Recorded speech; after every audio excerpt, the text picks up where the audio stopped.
Pria itu menghapus tanggal pada cek dan menggantinya dengan tanggal hari ini. Lalu, dia dengan hati-hati memotong nama pemilik asli cek dan menempelkannya di cek tersebut. Kini, ia memiliki cek palsu.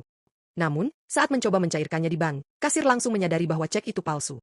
Meskipun pria itu berusaha terlihat miskin dan sedih, ia tidak berhasil mendapatkan bahkan $5.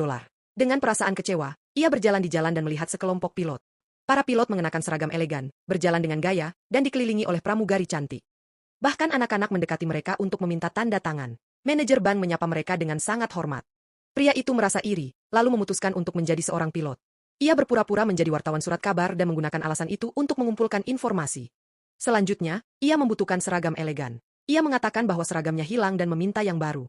Karena tidak memiliki uang, ia sempat berpikir untuk membayar dengan cek palsu. Tetapi pria di toko itu mengatakan bahwa ia hanya perlu memberikan nomor karyawan dan perusahaan akan menangani pembayarannya. Dengan seragam di tangan, pria itu menjadi pusat perhatian, wajahnya yang menarik, dan seragam itu membuatnya tampak sangat penting. Saat kembali ke bank, mereka memperlakukannya secara berbeda dan menerima cek-cek palsunya tanpa ragu. Hanya dengan mengenakan seragam itu, ia menggunakan cek palsu untuk menginap di hotel mewah. Kemudian ia mengambil pesawat mainan, merendamnya dalam air dengan hati-hati mengelupas logo maskapai dan menempelkannya di cek-cek palsu.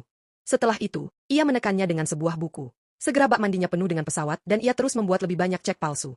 Ia mulai terbang secara gratis, bahkan duduk di kokpit seolah-olah ia adalah seorang karyawan. Ia terbang lebih dari 3 juta kilometer tanpa membayar sepeser pun dan tanpa membuat satu kesalahan pun. Untuk membuat cek-cek palsunya tampak lebih meyakinkan, ia memotret mesin cetak tua milik bank. Namun karena terlalu banyak cek palsu beredar, polisi mulai menyelidiki.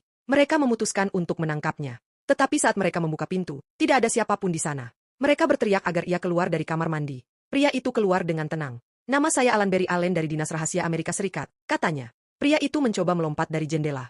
Rekan saya sudah menangkapnya, tambahnya. Polisi tidak mempercayainya dan meminta identitasnya. Tanpa ragu, pria itu menyerahkan dompetnya.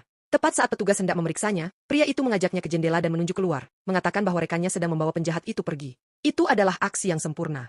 Pria itu menghela napas lega dan bahkan memeriksa identitas petugas tersebut.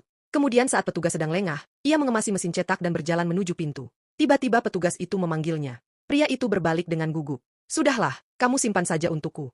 Aku percaya padamu, kata petugas itu.